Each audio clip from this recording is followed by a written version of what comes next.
de Deus sopra em mim.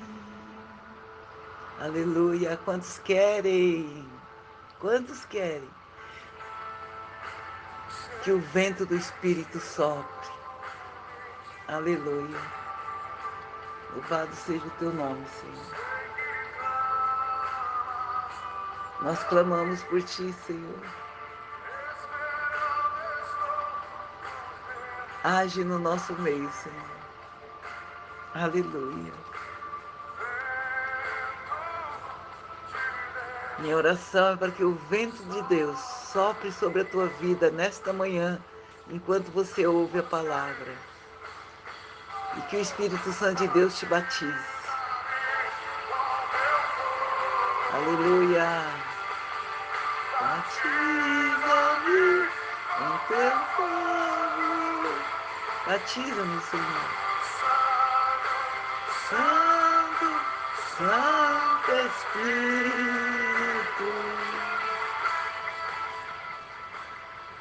Bom dia. Bom dia. Glórias a Deus. Batiza-nos, Senhor, com teu fogo. Com a tua presença, Senhor. Fale conosco, Senhor, através da tua palavra. Em nome de Jesus. Amém. Mais uma semana que o Senhor nos abençoou. Ebenezer, até aqui nos ajudou, Senhor. Mas a minha oração nesta manhã é para que o Senhor abra os teus olhos e os teus ouvidos espirituais para você entender o que aconteceu nesta passagem de verdade. Como é que alguém mortal, pecador, consegue tocar nas vestes do Senhor de uma maneira tão especial quanto essa mulher fez. Que nesta manhã nós aprendamos como fazer isso. Amém? Eu quero que você abra lá em Lucas 8, a partir do 40. A palavra de Deus fala assim. Nós vamos estudar esses três personagens, né? Jesus, Jairo, o principal da sinagoga, e a mulher anônima, a mulher do fluxo de sangue. E a palavra de Deus começa falando assim: e aconteceu que quando Jesus voltou, a multidão o recebeu, porque todos o esperavam com alegria. E eis que chegou um varão, com o nome de Jairo, que era o principal da sinagoga, e prostrando-se aos pés de Jesus, rogava-lhe que entrasse em sua casa. Ele rogava que Jesus entrasse em sua casa. O motivo? Porque ele tinha uma filha, uma única filha de 12 anos, que estava enferma à beira da morte. E indo ele, apertava-o a multidão. E uma mulher que tinha um fluxo de sangue havia 12 anos. Não é coincidência. A filha de Jairo tinha 12 anos.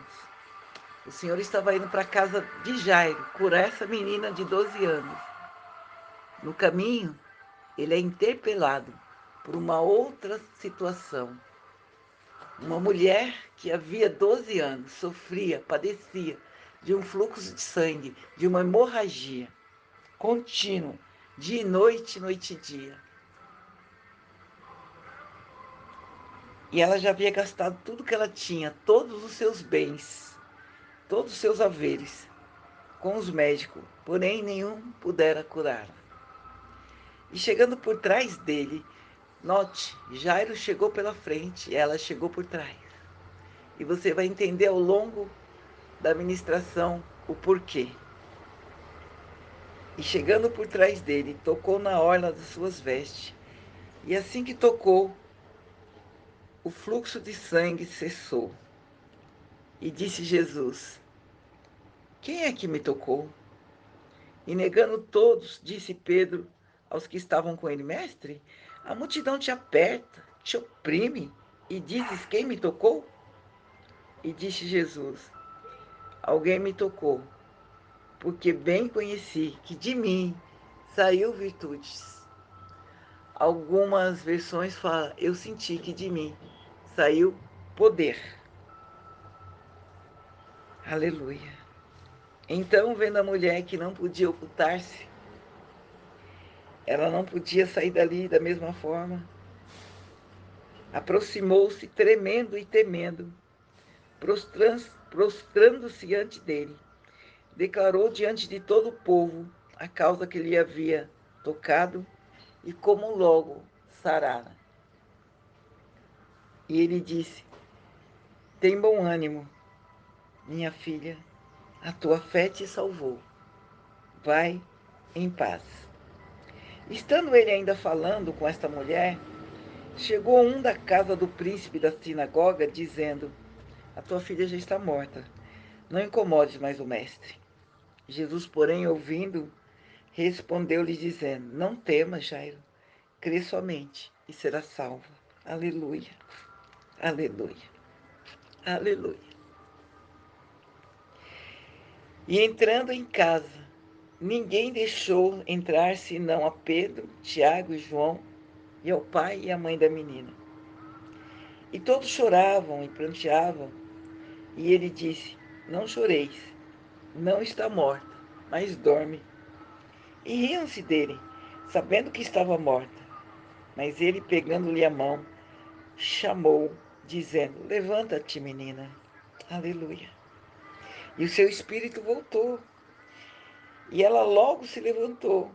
E Jesus mandou que lhe dessem de comer. E os seus pais ficaram maravilhados.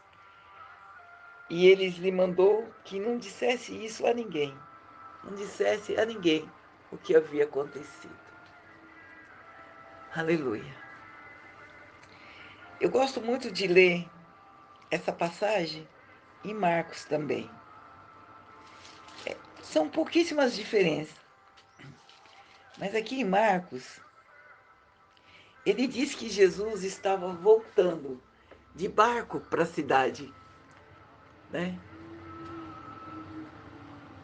E em Lucas diz que o povo já estava esperando. Então vamos resolver essa questão.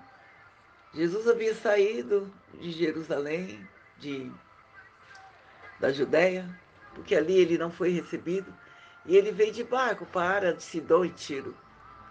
Mas a multidão, com fome e sede de justiça, de cura, seguiu Jesus por terra. Fica imaginando o barco deslizando sobre as águas. O Senhor não queria, não é que ele não queria estar com as pessoas, mas ele queria se retirar para buscar ao Pai, para tentar entender a rejeição. Mas a multidão seguiu por terra. E aí, eu creio que ele nem havia desembarcado ainda direito daquele barco. E a multidão já esperava com grande expectativa. Eu não sei você, mas quando eu me saio da minha casa para ir para um culto, ou seja pregar, ou seja receber a palavra, eu vou cheia de expectativa, eu vou cheia de esperança, eu vou cheia de vontade de ouvir a voz dele, eu vou cheia de vontade de entregar a minha adoração a ele. Eu não sei quanto a você, mas me gera uma expectativa, sabe? Uma vontade de ser tocada, uma vontade de ser visitada, de visitar. Eu sinto assim, a cada oportunidade que eu tenho de pregar, de falar da palavra de Deus. E aqui, nós vamos passear nesses dois livros, né? Na mesma história, nós vamos passear em Lucas 8 e em Marcos 5, a partir do 21. Bom, tem três personagens principais nessa história, nessa passagem. O personagem de hoje é Jesus Cristo, que eu não tenho necessidade de te apresentar, Jairo e a mulher do fluxo de sangue. Jesus, eu posso te trazer à memória algumas coisas desse Deus soberano, esse Deus que tirou um povo do cativeiro e conduziu pelo deserto por longos 40 anos. E que nesse deserto o povo foi suprido de todas as suas necessidades. Eu fico imaginando um deserto sem médicos, sem ter como plantar. Fica imaginando, gente. É bom você entrar no contexto da história. Não dava para plantar, não dava para colher, então o que comer? Deserto, né? Não tinha como comprar roupa, e aí, né? A roupa não rasgou, a roupa não ficou apertada, e o sapato não furou. E o maná descia do céu todas as manhãs para eles comerem. Não passou fome nem um dia, necessidade, não teve que trabalhar. Ah, não ficavam doentes.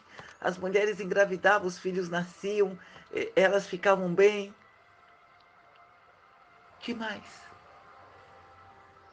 No deserto não tem água, o Senhor tirava água da rocha toda vez que tinham sede. De dia uma coluna cobria a vida deles para que o sol não os queimasse. De noite aquela coluna se transformava em fogo para aquecê-los, porque no deserto à noite o frio é intenso. Esse Deus que eu estou falando para você, é esse Deus que eu estou te apresentando. Você pode falar, mas Fátima, nós estamos no Novo Testamento, você está falando do Antigo Testamento. Oh, meu irmão, o segredo, o mistério da Trindade. Oh, Deus, quem vem ao Pai, vem a mim. Aqui eu estou falando do Filho, que é o Pai. Aleluia. É desse Deus que supriu sobrenaturalmente, segundo a tua riqueza em glória. E esse Deus que tem resposta para todas as nossas perguntas. Todas as nossas perguntas, amém? É esse Deus que eu estou te apresentando agora. Esse Deus que fez os céus e a terra e tudo que nela há. Esse Deus que fez os céus e a terra com o poder da palavra. E tudo que existe, existe por causa da palavra que sustenta o globo, o mundo pela palavra. Não sei mais o que te falar para te apresentar esse Deus que sara, esse Deus que cura, esse Deus que é o mesmo ontem, hoje, será eternamente Deus. É esse Deus vivo que eu te apresento. E agora eu vou te apresentar Jairo. Quem era Jairo? A palavra daqui diz que Jairo era o principal da sinagoga, ele era um príncipe, ele era o responsável. O que é a sinagoga? É, é a assembleia dos judeus, né? É o ajuntamento dos judeus num lugar onde eles iam lá para estudar a palavra, para ler a palavra. E, geralmente eles eram governados por um grupo de anciãos. E apesar desse Jairo eu não vê-lo como ancião, até porque a história nos narra que ele tem uma menina de 12 anos, ele era o líder, ele era o chefe, ele era o principal da sinagoga, ele tinha prestígio, poder, fama, ele tinha conhecimento, influência, mas tudo isso não o impediu de passar por um drama pessoal. Veja, você pode ter tudo, mas tem coisas que estão no controle de Deus. Só Ele pode fazer. Independente de você ter dinheiro ou não, independente de você ter fama ou não, independente de ser influente ou não. Tem coisas, a grande maioria, ou seja, todas as coisas, estão no controle de Deus. É Ele quem controla, tá entendendo? Não sou eu e não é você. Tira isso da tua cabeça. Você pode fazer planos, mas quem executa é Deus. Aleluia. O drama pessoal dele. Sua filha, sua única filha de 12 anos, estava enferma, à beira da morte. Eu fico imaginando que esse Jairo já tinha gastado todos não, porque diz que ele ainda era rico e influente, tudo que ele tinha. E a menina não sarava. Ele conhecia os melhores médicos, afinal ele era o principal da sinagoga. E a menina não sarava. E ele era o principal da assembleia, da sinagoga. Ou seja, ele era alguém que perseguia esse Cristo. que falava que esse Cristo era um impostor, que ele não era aquele que havia de vir. Estou te apresentando Jairo, presta atenção. Era a única filha. Se essa filha morresse, a herança dele, a descendência dele, estaria extinta da terra. E na cultura judaica, é muito importante você deixar seus frutos, você frutificar. Em toda ação. Mas nessa era primordial.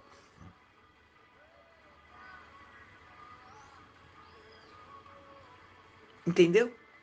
Agora, quem era essa mulher do fluxo de sangue? A Bíblia não diz o nome, a idade, não diz o estado civil dela.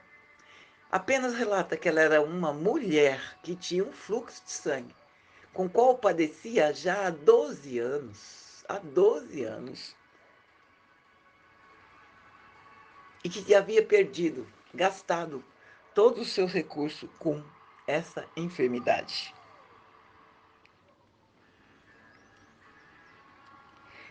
Que lição eu tiro com essa mulher aqui?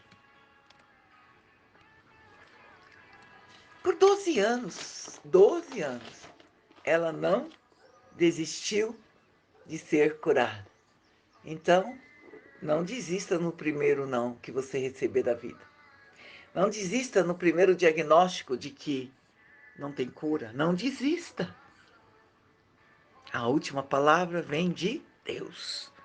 Não desista na primeira dificuldade. Não desista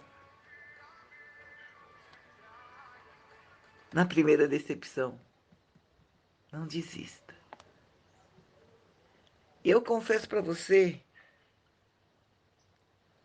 que por várias vezes que eu li essa passagem, eu imaginei essa mulher uma mulher frágil, uma mulher extremamente magra, uma mulher fragilizada. A imagem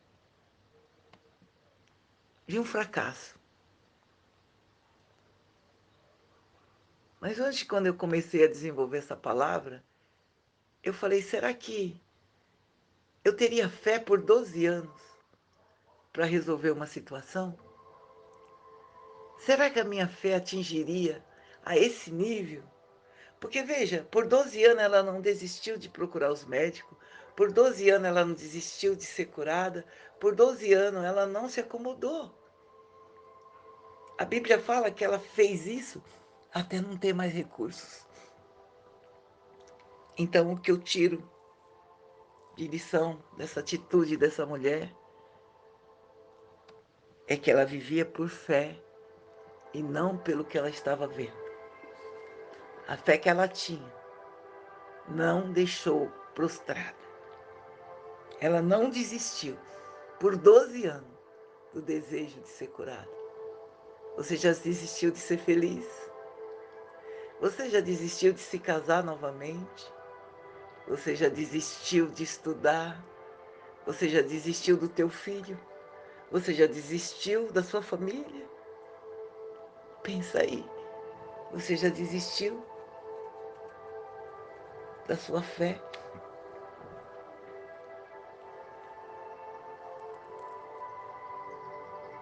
12 anos. Ela não desistiu de procurar ajuda. Em nenhum momento. Diante de tantos tratamentos falhos, eu começo a imaginar em quantas portas essa mulher não bateu. Quando falava, olha, tem tal médico assim que ele é olha, especialista. Ela se enchia de esperança e ia até lá. Fazia o tratamento do começo ao fim. E não acontecia nada. A Bíblia nos relata em Marcos que, pelo contrário, a sua situação piorava. Marcos fala isso. Marcos diz que ela padecia, ela já tinha gastado tudo. E a sua doença indo a pior. Eu creio que ela buscou também os profetas sem receber a cura. Ela procurou os sacerdotes, os curandeiros. Eu já vi pessoas que procuraram qualquer coisa para cura. Se falasse que tinha uma folha lá no meio do deserto que curava, essa pessoa se esforçava para ir buscar essa folha para fazer um chá. Então, você começa a imaginar quantas coisas em 12 anos essa mulher não fez para alcançar a cura. Ela tinha todos os motivos para desistir, para se conformar, para se acomodar nessa situação, para desistir desse sonho, da expectativa de ser curada.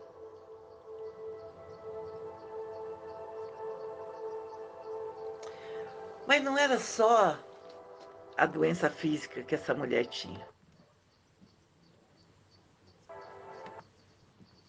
E eu vou pintar o quadro onde essa mulher vivia.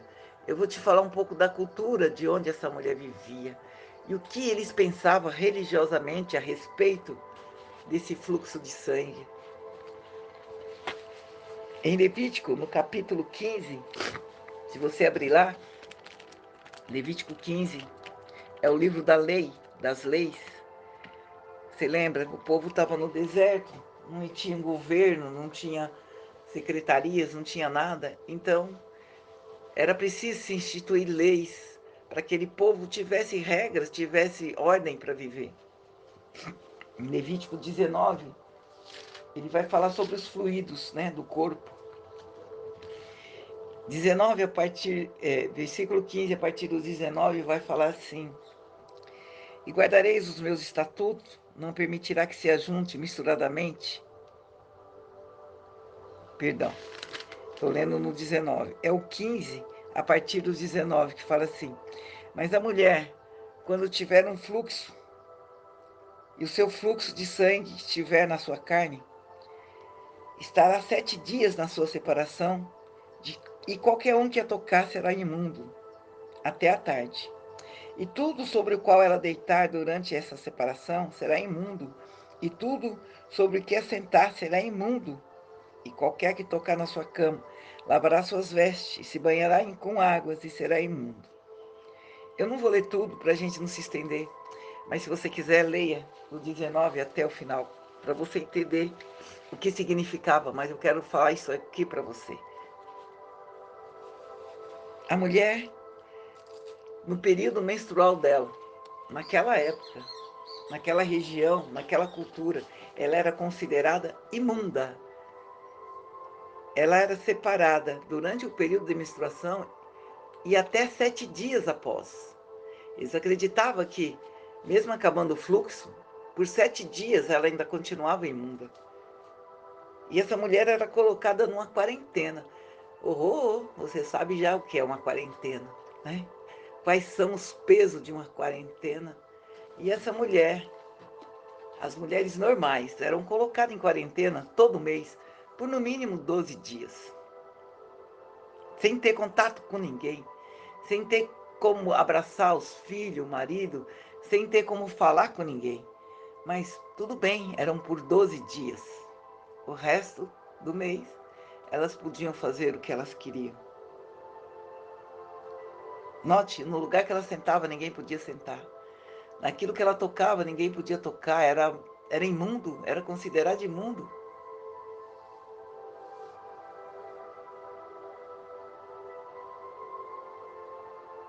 Você já imaginou?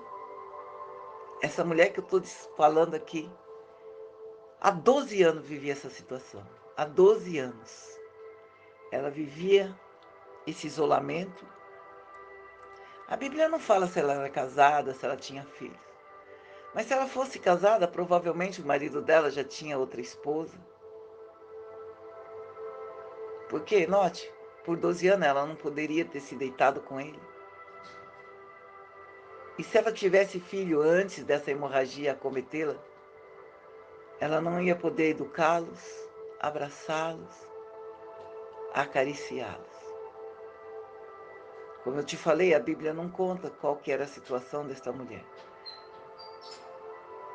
Talvez ela vivesse sozinha, o que machucaria ainda mais. Essa mulher, por 12 anos, passou por todas essas privações. Ela era doente na alma também, porque a solidão, o isolamento, o desprezo nos adoece, adoece a nossa alma. Um espírito abatido adoece os ossos. Provérbio fala isso. Mas é esse cenário que eu acabei de pintar para vocês que essa mulher vivia. Você consegue calcular o peso disso? Ela tinha ou não tinha todos os motivos para desesperançar da vida? Mas esta mulher, literalmente, ela vivia 2 Coríntios 5:7, porque andamos por fé e não por vistas.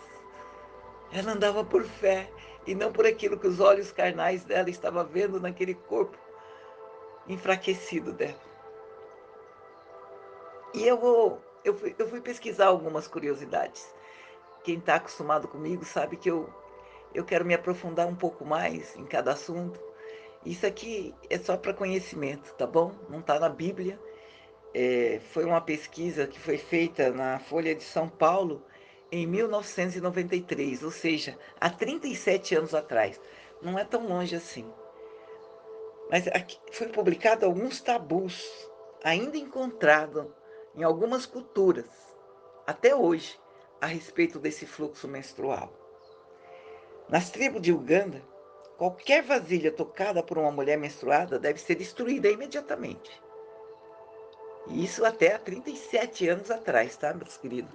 Não posso te dizer, com a globalização, com as pessoas se misturando, se isso mudou. Mas até 37 anos atrás, em 1993, a cultura sobre o fluxo de sangue era essa. Entre os esquimós, eles desenvolveram algumas fórmulas mágicas para purificar as xícaras e os pratos que eram usados pela mulher menstruada. Entre alguns índios norte-americanos, elas seriam proibidas de tocar em qualquer objeto do marido de qualquer homem, para que eles não fossem amaldiçoados. Crenças, tá bom? Ninguém está falando que isso é o certo ou é o errado. É o que aquelas pessoas acreditavam. No interior da França, eles acreditavam que o vinho azedava se uma mulher menstruada entrasse na adega. Isso na França, hein? Não estou falando de países do submundo, não, sabe? Subdesenvolvido. Estou falando da França, hein? No interior da França. No sertão do Brasil, eles acreditavam que qualquer remédio tocado por uma mulher menstruada perdia o efeito.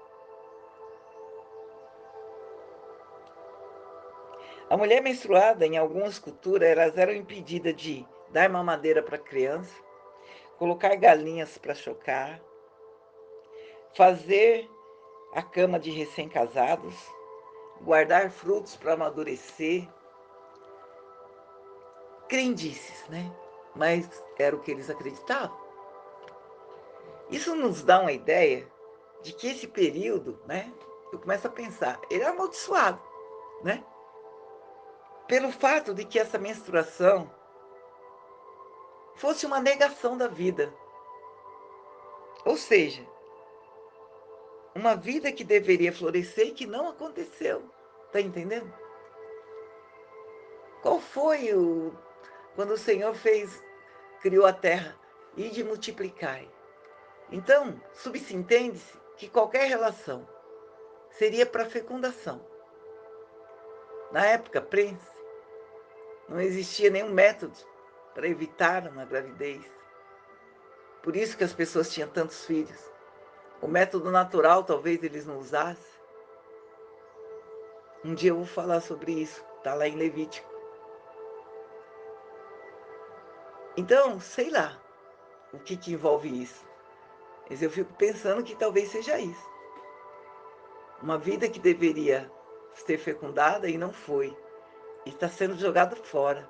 E por isso te torna imundo. Isso na cultura, tá, gente? Segundo o Talmud, que é o livro judaico de comentário da Bíblia, Se uma mulher menstruada passasse entre dois homens, um deles morreria.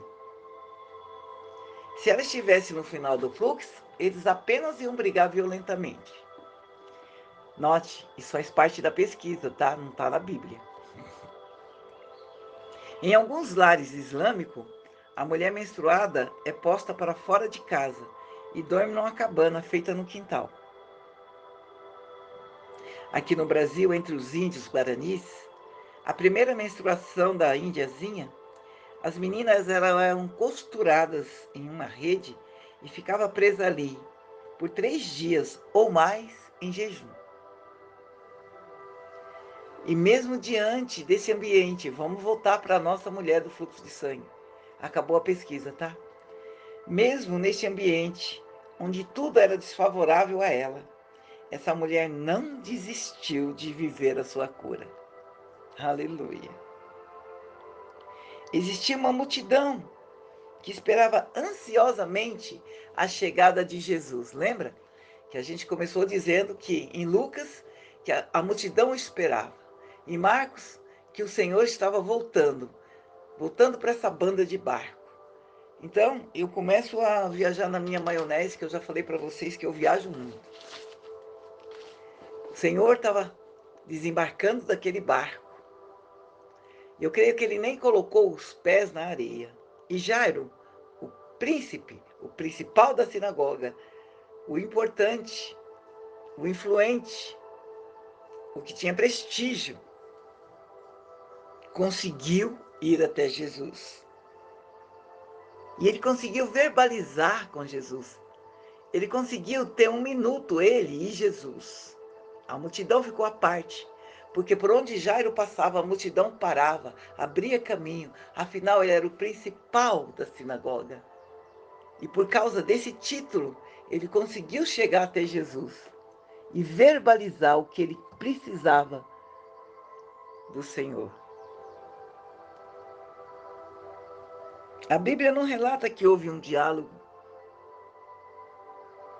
entre Jesus e Jairo, e sim uma súplica, um pedido. Eu preciso, Senhor, que o Senhor vá até a minha casa. Imponha as mãos sobre a minha filha de 12 anos que está à beira da morte, para que ela fique curada.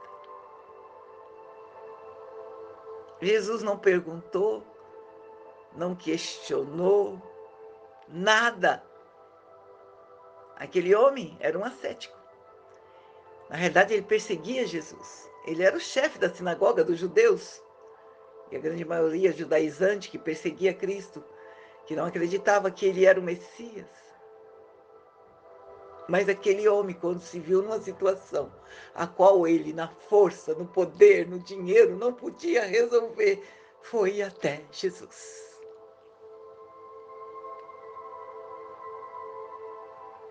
E a multidão? Você vai me perguntar. A multidão aguardou ansiosamente que Jairo saísse da frente do Senhor para poder se aproximar e segui-lo. Eu creio que, talvez se você estiver prestando bem atenção, eu falei de 2 pessoas totalmente diferentes. Alguém que era rico, poderoso, de prestígio, que conseguiu chegar até Jesus.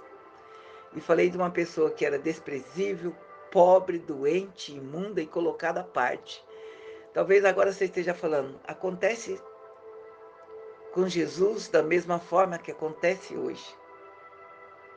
Ele deu preferência a quem tinha poder, fama e influência. Você pode estar pensando isso até agora. E eu não vou te dizer que quem lê até agora, quem esperar só até agora, vai ter essa impressão. Mas sabe quando a gente vai receber uma celebridade? Até na própria igreja, né? Quando vem um bispo de fora, se toma todo cuidado, se quer que o carro dele fique na frente da igreja, aí seu irmãozinho chega, já tira o carro, tira o carro. Ninguém pode sentar lá na frente, que lá está reservado para quem está acompanhando aquele bispo. Não é assim? Fala para mim se não é assim na tua igreja. Ou em qualquer lugar. Vamos supor se o presidente fosse chegar em algum lugar, o que se acontece? O lugar mais privilegiado é para quem? Para os importantes, para os principais. Assim, Jesus ouviu o pedido de Jairo e começou a segui-lo. Imediatamente. Eu fico tão maravilhada, que o Senhor não questionou Jairo. Jairo, agora você veio a mim, Jairo? Você me perseguiu, Jairo?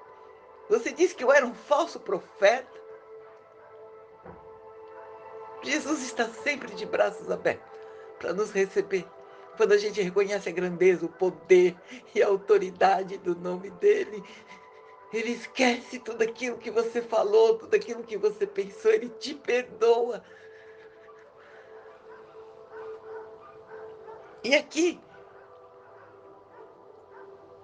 nós vamos perceber que a passagem da mulher do fluxo de sangue está inserida na história de Jairo e a sua filha. Está acontecendo isso lá à beira-mar, presta atenção. Jairo foi, pediu, e o Senhor se levantou, e o Senhor estava indo para a casa de Jairo. O Senhor não falou, Jairo, eu não preciso ir até a tua casa, basta que eu verbalize, dê uma olha, sua filha será curada. Mas a fé de Jairo alcançava só isso. O Senhor precisa tocar na minha filha para que ela seja curada. Nesse mesmo cenário, dentro de um quarto, havia uma mulher com fluxo de sangue. E eu não sei de que forma, talvez uma dessa ida aos médicos, alguém disse para ela, olha, está chegando aqui na cidade o Messias, Jesus. E ele cura as pessoas. Olha, os coxos andam, os cegos veem, os mudos escutam, os leprosos são sarados. Ele liberta os cativos, ele expulsa os demônios, ele põe em liberdade. E ela começou a ouvir o que esse Jesus podia fazer. E ela sabia que ele estava na cidade, que ele tinha chegado. A fé vem pelo ouvir e ouvir a palavra de Deus. Ela ouviu a palavra, ela ouviu o que o Senhor era capaz de fazer. E ali naquele quarto, o coração dela começou a arder, a pegar fogo, a palpitar. Ela começou a ter um calor do Espírito Santo e ali ela começou a gerar o milagre dela. A fé vem pelo ouvir e ouvir a palavra de Deus. Aqui nós temos uma lição. Ela ouviu a palavra de Deus, a fé entrou no teu coração e ela tomou uma atitude. Eu quero te dizer que não é o quanto você ouve a palavra de Deus, o quanto você vai aos cultos, o quanto você vai à célula, e sim o que você faz com esta palavra na tua vida. E sim o como você aplica a palavra na tua vida. Ela resolveu aplicar a fé na vida dela.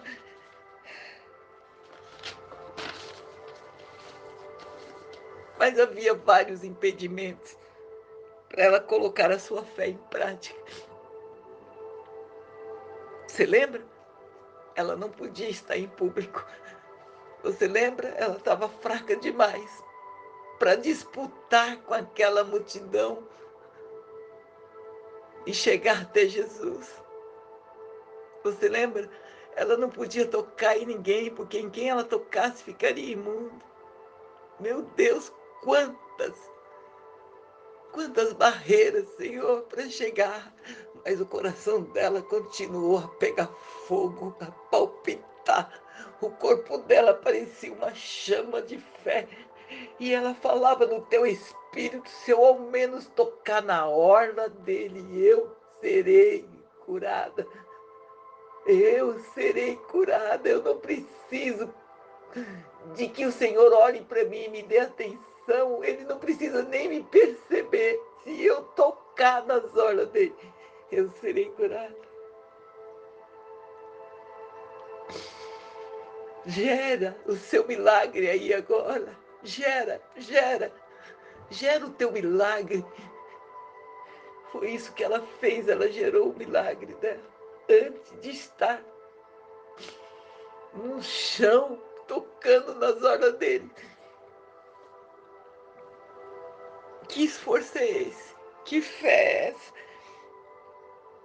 E eu creio, meu irmão, também não fala na Bíblia, o caminho estava fechado.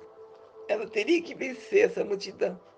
E agora eu creio que ela não ia fazer isso no corpo a corpo. Ela não ia ficar em pé tentando passar, porque ela não ia conseguir.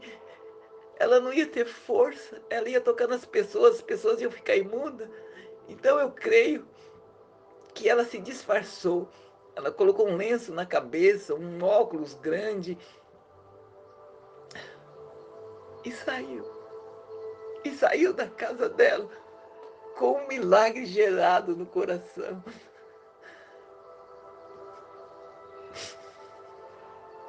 Eu quero que você não perca o foco.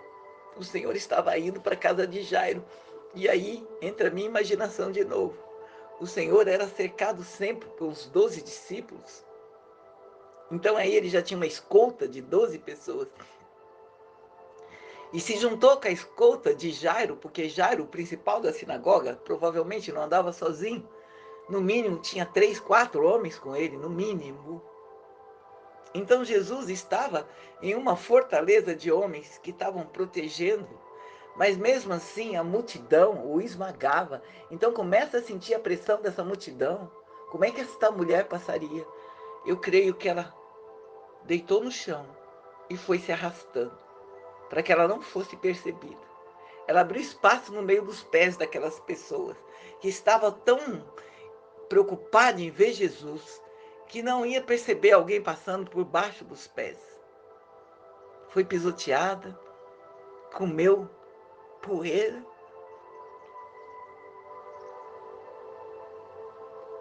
Mas ela chegou até ele. Aleluia, aleluia. Jairo abriu caminho no meio da multidão para chegar até Jesus. E agora, Jesus vai parar a multidão por causa daquela mulher. Por causa de uma mulher que era considerada imunda, rejeitada, abandonada, colocada à margem da sociedade. Ele para tudo para dar atenção para esta mulher. Não perca de foco a cena. Imagina aí no teu espírito uma multidão andando, Jesus ali rodeado por segurança. Ela rompe a barreira e toca nas orlas dele. E a palavra diz que assim que ela tocou, porque ela não podia tocar nele, lembra? Ela deve ter pensado, eu não posso tocar em nenhuma parte do corpo dele, mas se eu ao menos tocar nas orlas dele, eu serei curada. E diz que quando ela tocou, ela sentiu que imediatamente o fluxo cessou. Aleluia. Oh Deus. Aleluia. E agora vem a parte principal desta pregação.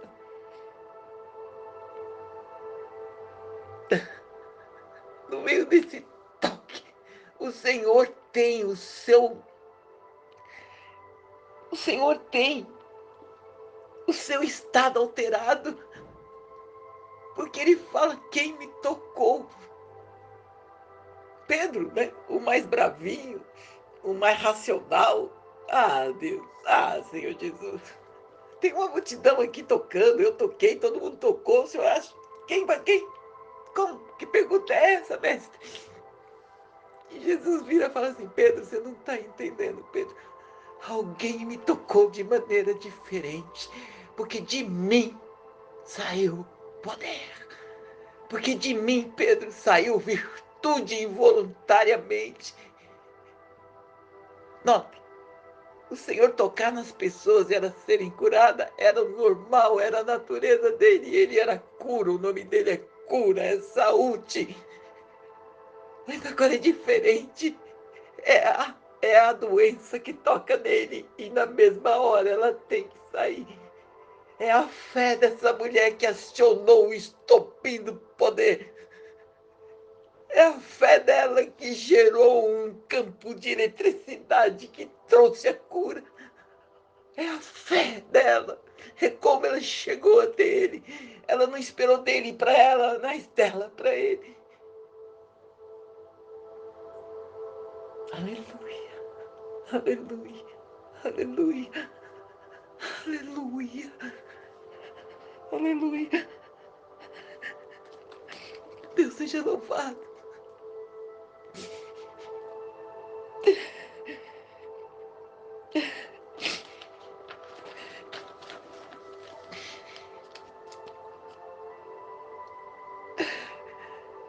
Ela já carregava no teu coração um milagre. Para essa mulher bastava um toque. Olha só o grau de fé. Para essa mulher bastava um toque. Para Jairo, ele precisava estar na casa dele e tocar na filha dele. Eu não sei em que nível de fé você está, mas ele vai te atender de qualquer forma. O toque fez implodir poder, tá entendendo?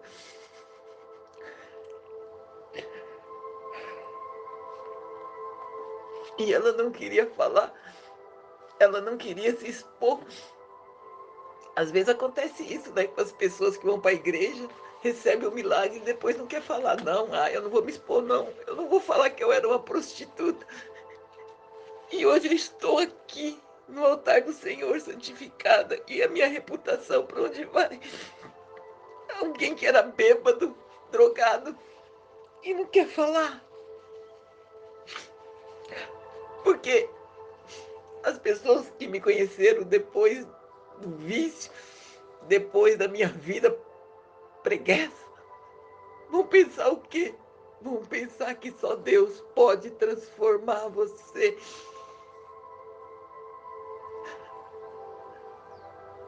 Vão pensar que só o Senhor tem poder para mudar sorte e história.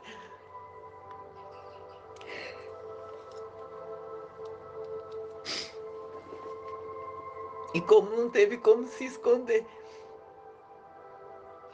ela tremendo e temendo, se aproximou dele, se prostrou rosto em terra, como Jairo fez, o principal da sinagoga. Ela prostrou-se aos pés dele e contou-lhe o que lhe havia acontecido.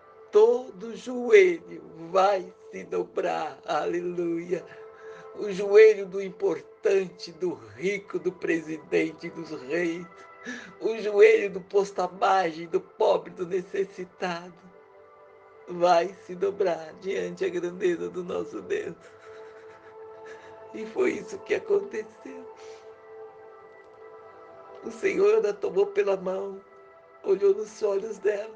Quanto tempo será que ela não tinha sentido o toque de alguém tocando nela?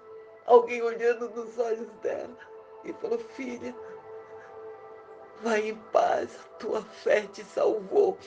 Ué, não era a tua fé te curou? A fé cura, salva, liberta. Aleluia. Ele não fez só a cura física naquela hora. Ele fez a cura emocional. Ela, colocou ela de volta na sociedade. Agora ela podia frequentar os cultos.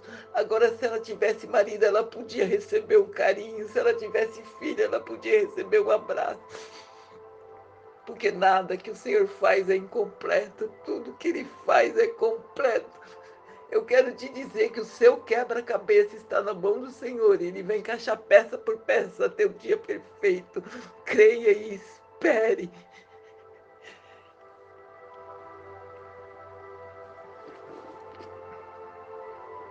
Em Hebreus 11:6, eu vou ler para você, fala assim: ora, sem fé é impossível agradar a Deus, porque é necessário que aquele que se aproxima de Deus creia que Ele existe e que Ele é galardoador do que o busca.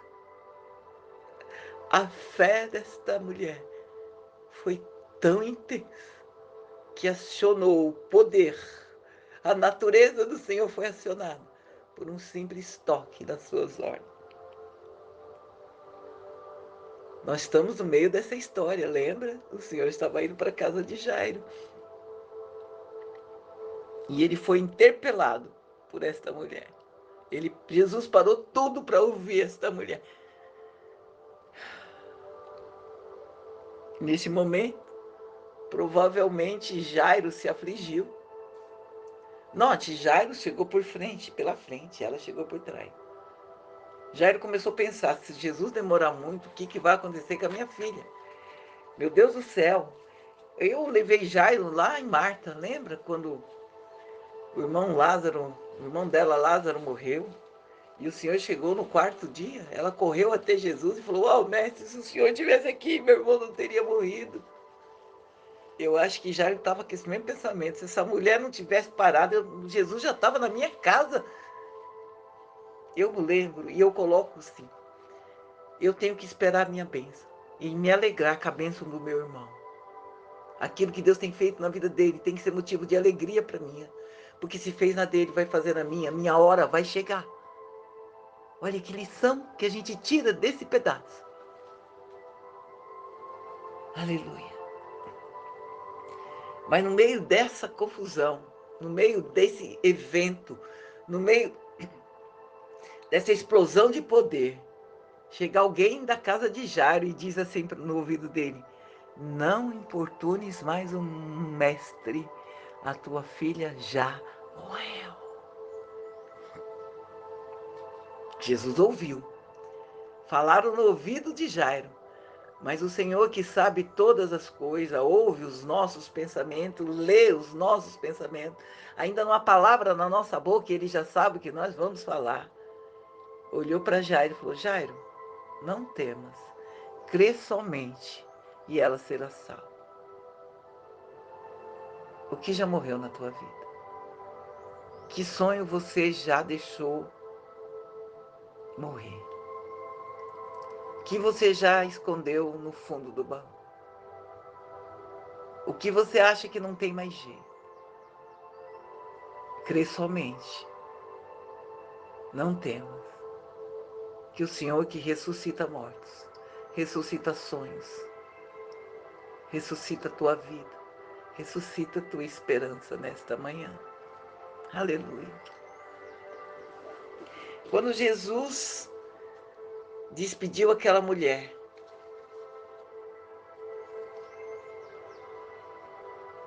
e se dirigiu à casa de Jairo,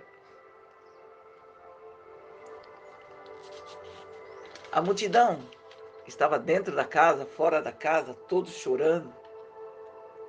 E quando viu Jairo chegar com Jesus, devem ter feito como Marta: agora que ele vem, agora que ele chega. A gente não é assim às vezes? Às vezes o Senhor demora para dar uma coisa para a gente, quando dá, você fala assim: agora não adianta mais. Agora o que eu queria fazer com isso já era. É porque nosso coração é enganoso. Muitas vezes a gente pede coisa que a gente não precisa. E que o Senhor quer dar coisa melhor.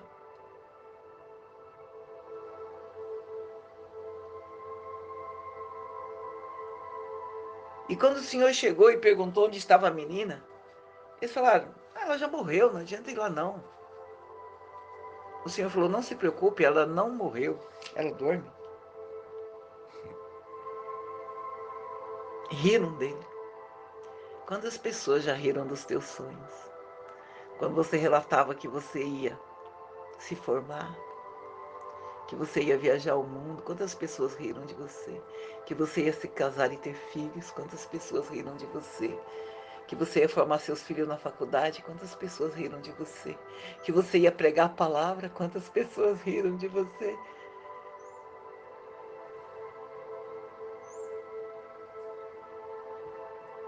O Senhor deu uma ordem. Tire todos os incrédulos daqui.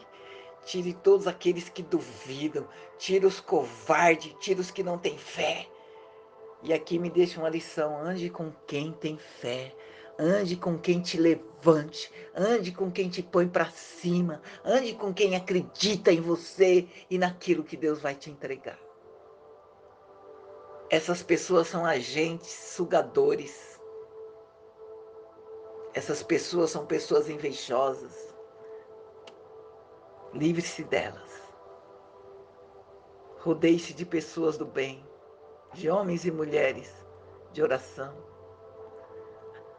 Tem uma pesquisa que diz que nós somos a média das 5 pessoas mais próximas de nós. Presta atenção. Quem está te influenciando? Entrou naquele quarto Pedro, João, Tiago, Jesus, o pai e a mãe da menina. E conta o livro em Marcos que o Senhor disse: Talita cumi, que quer dizer menina, levante-se.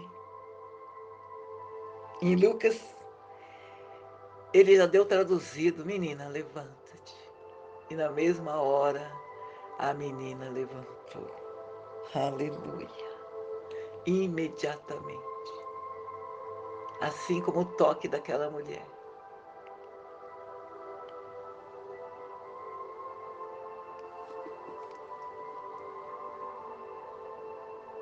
Jairo, o principal da sinagoga, teve a sua descendência garantida, a sua filha curada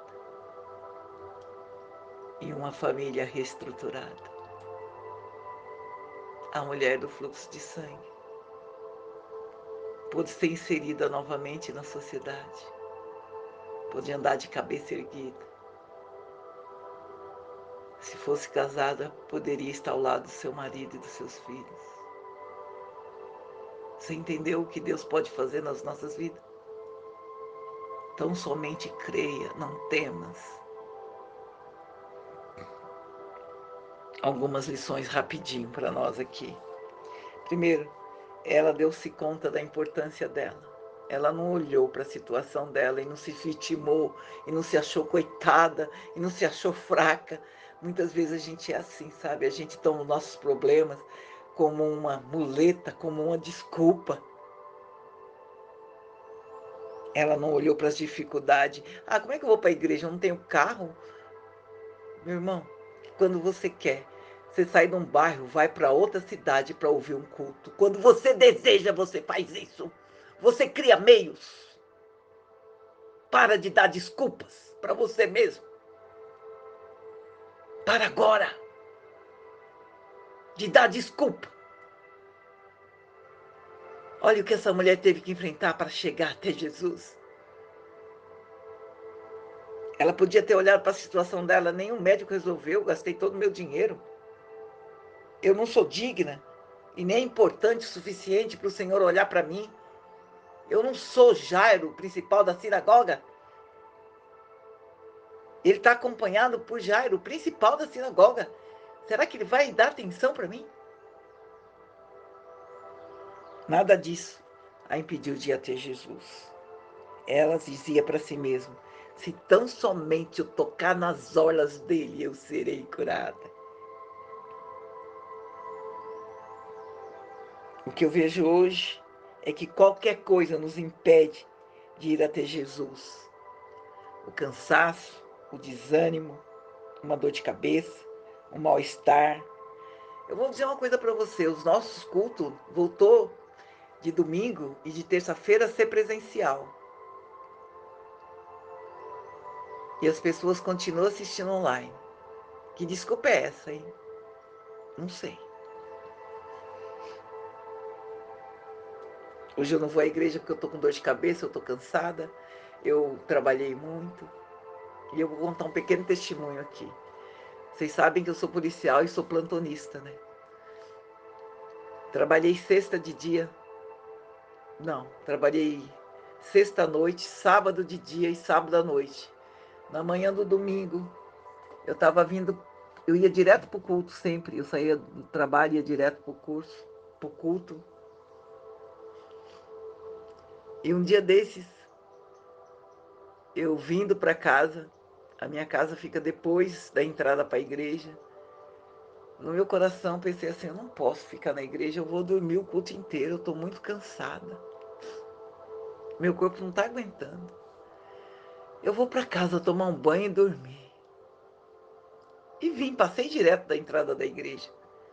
Fiz o retorno no 26, entrei aqui no Jardim da Glória. Quando eu estou fazendo a curva para chegar na minha rua, o Espírito Santo falou para mim, eu posso te fazer uma pergunta? Eu falei, nossa, quem está querendo fazer pergunta para mim? Eu estou com sono mesmo. Se do seu plantão ligar agora e falar que a sua rendição não chegou, você vai poder deitar e dormir? Eu falei, eu entendi, Senhor, o teu recado. Dei meia volta, voltei para a igreja. E ainda fiquei em pé intercedendo. Onde está Deus na tua vida? Que lugar Ele ocupa?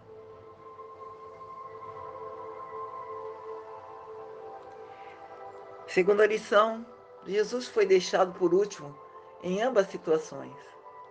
Jairo já tinha tentado de tudo, provavelmente, essa mulher por 12 anos. Mas só depois de passar por muitos médicos, ela resolveu buscar ajuda em Jesus. Muitas vezes nós queremos resolver os nossos problemas com a força da nossa carne, do nosso braço, sendo que a gente devia primeiro ir ao altar do Senhor. Vinde a mim, todos vós que estáis cansados e oprimidos, e eu vos aliviarei. Tomai sobre vós o meu jugo e aprendei de mim, que sou manso e humilde de coração, e encontrareis descanso para a vossa alma, porque o meu jugo é suave e o meu fardo é leve. Mateus 11, 28 a 30. Ela foi guiada pela fé e não pelas circunstâncias. Ela não olhou as dificuldades, mas ela creu, acreditou na sua fé. Tão somente, se eu tocar nas orlas dele, eu serei curada. Segundo Coríntios 5:7, andamos por fé e não pelo que vemos. Quarta lição, os nossos problemas nos aproximam de Deus. A hemorragia dessa mulher aproximou de Cristo a ponto de tocar nas orlas. As adversidades, as tribulações, as dificuldades produzem em nós um crescimento espiritual, aumenta a nossa fé, nos aproxima de Deus. E eu vou fazer uma pergunta. Eu fiz ontem na célula. Se você tivesse com a tua vida tudo em cima, tudo em ordem, tudo maravilhoso, você estaria aqui ouvindo essa palavra de 1h10, 1h15? Seja sincero, responda isso para mim agora, vá. Terceiro, ela tocou o coração de Deus. Existia uma multidão apertando Jesus. Será que só tinha ela com fluxo de sangue ali? Não. Será que só tinha Jairo com a filha doente? Não. Ambos tocaram a Jesus de maneira diferente. Com fé suficiente para acionar o poder de Deus.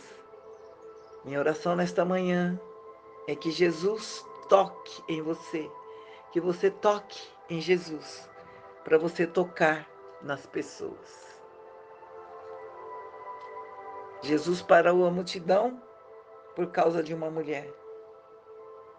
A multidão parou para Jairo passar, mas Jesus parou a multidão por causa dela.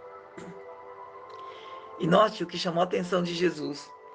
Não foi o status de Jairo, a posição dele, o prestígio dele.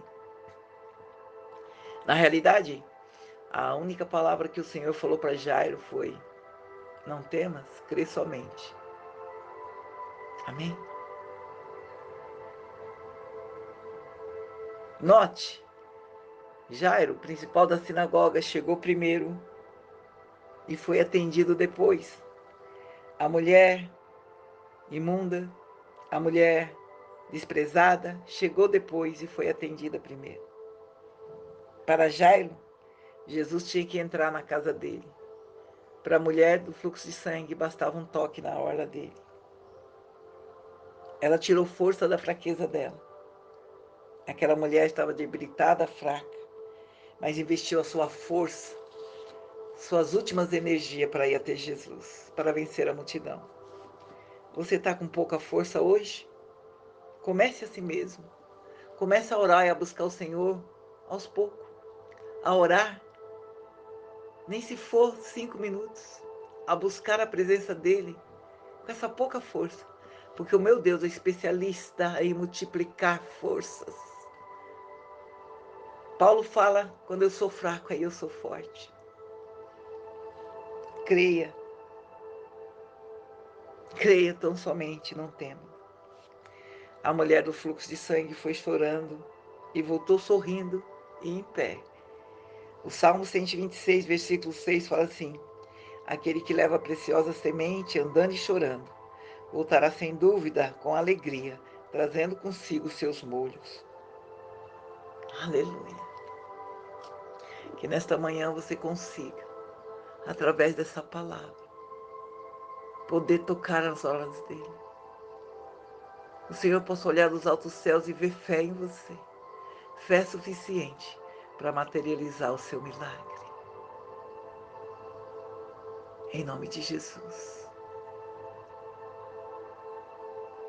Talvez a tua fé precise que o Senhor entre na tua casa e toque em você. Peça. Jairo pediu e o Senhor atendeu.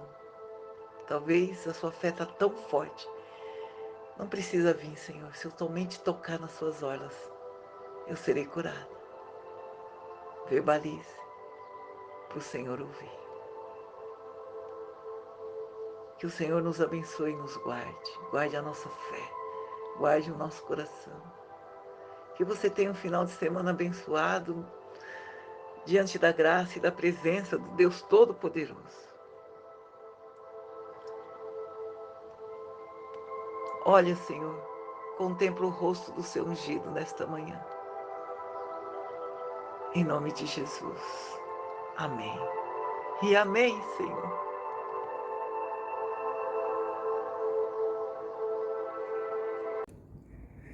Bom dia, graça e paz, meus irmãos em Cristo. Primeiro, quero te agradecer imensamente por você ter acessado esse link e ouvido essa palavra. Essa palavra foi importante para você? Falou ao teu coração? Então, por favor, inscreva-se neste canal. Acesse o sininho, compartilhe, comente. Nos ajude a expandir o reino de Deus aqui na terra. Amém?